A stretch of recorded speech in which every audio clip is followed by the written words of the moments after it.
احنا في مصر لا بنعرف نشطب فيلات ولا شقق. حاجات محدش هيقولك عليها في الريل استيت.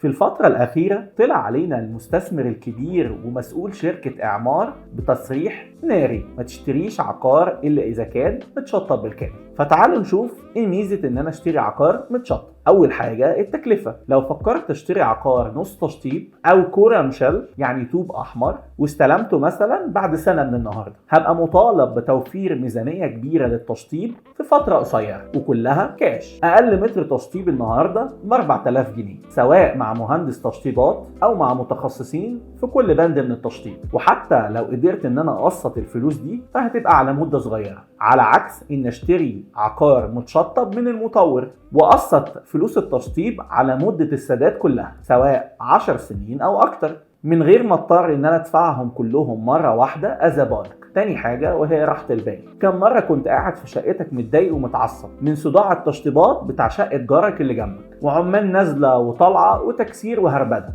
لكن لو استلمت متشطب هتترحم من كل ده، وهتبقى مجرد تعديلات بسيطه لو اصلا حبيت تعملها، وهتكون في اضيق الحدود فمش هتعكر مزاجك. كمان من مصلحه اداره اي مشروع ان ما يحصلش اي اعمال فيها خامات ومعدات بعد ما يسلم المشروع، وده بالتاكيد بيأثر على الصيانه واللاندسكيب والمنظر العام اللي بيتبهدل. طيب ده جميل، بس في مشكله كبيره هنا، وهي جودة التشطيب اللي بيسلمه لنا المطور. للأسف يا جماعة احنا ما عندناش مطورين بيعرفوا يسلموا تشطيب محترم. أكبر المطورين العقاريين مستوى تشطيبهم وتسليمهم تحت المتوسط، رديء يعني، واللي جامد فيهم ومحترم بيسلم جودة متوسطة. مفيش الصورة اللاكجري والرندرز اللي انت بتشوفها في الإعلانات على أرض الواقع. وبكده خسرنا ميزة كبيرة ممكن تريح الناس من معاناة التشطيب. بل وأقول لك كمان على سر، حتى إعمار واللي هتطرح مشروع جديد في المستقبل سيتي الفترة الجاية في تحفظات كبيرة جدا على جودة التشطيبات بتاعتها، سواء في الساحل أو في التجمع.